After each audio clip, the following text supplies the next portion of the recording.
बिस्मिल्लाहिर्रहमानिर्रहीम अस्सलामु अलैकुम वरहमतुल्लाहि वबरकातुहू। नाबीना इमाम और कीमती हार का वाक़या। मोहतरम नाजरीन, हज़रत इब्न अकील रहमतुल्लाह अलैह अपना वाक़या बयान करते हैं कि मैं बहुत ही ज़्यादा गरीब आदमी था। एक मरतबा मैं तवाफ़ करते हुए नीचे पड़ा हुआ एक हार देखा जो बड़ा कीमती था। मैंने वो हार उठा लिया। मेरा दिल चाहता था कि मैं उसे छुपा लूं, लेकिन मेरा ज़मीर कहता था हरगिज़ नहीं, ये चोरी है। बल्कि दियानतदारी का तकाजा ये है कि जिसका ये हार है उसे मैं वापस कर दूं। चुनाचे मैंने मताफ में खड़े होकर ऐलान कर दिया कि अगर किसी का हार गुम हुआ हो तो आकर मुझसे ले ले। कहते हैं कि एक नाबीना आदमी आया और कहने लगा, ये हार मेरा है और मेरे थैले में से गिरा है।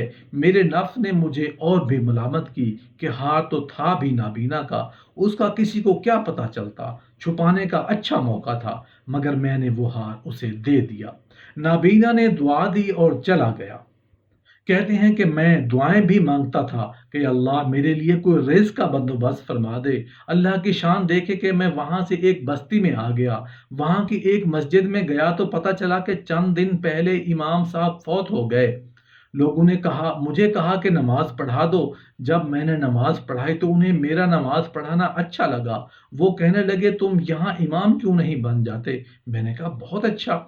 मैंने वहाँ इमामत के फ़राइज़ सर अंजाम देने शुरू कर दिए। थोड़े दिन बाद पता चला कि जो इमाम साहब पहले फौत हुए थे, उनकी एक जवां साल बेटी है। वो वसीयत कर गए थे कि किसी नेक बंदे से उनका निकाह कर देना। मुक्तदी लोगों ने मुझसे कहा, जी अगर आप चाहें तो हम उस यतीम बच्ची का आपसे निकाह कर देते हैं। मैंने कहा, जी बहुत अच्छा।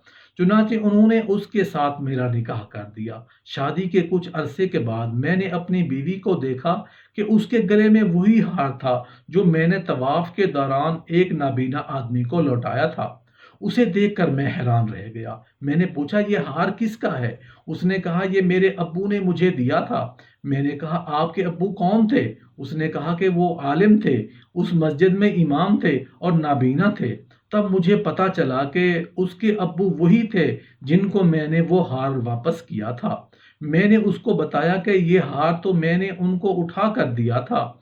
वो कहने लगी, आपकी भी दुआ कबूल हो गई और मेरे अब्बू की भी दुआ कबूल हो गई। मैंने कहा, वो कैसे? उसने कहा कि आपकी दुआ तो इस तरह कबूल हुई कि अल्लाह ताला ने आपको घर भी दिया, घर वाली भी दी और रिज्क भी दिया।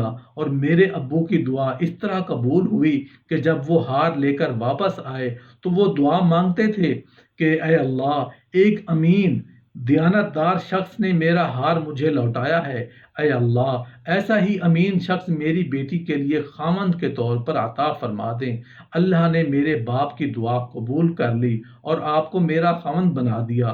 तो मुखलिस बंदे का काम अल्लाह ताला कभी रुकने नहीं देते, अटकने नहीं देते, बल्कि उसकी कश्ती हमेशा किनारे पर लगा दिया करते हैं। बेशक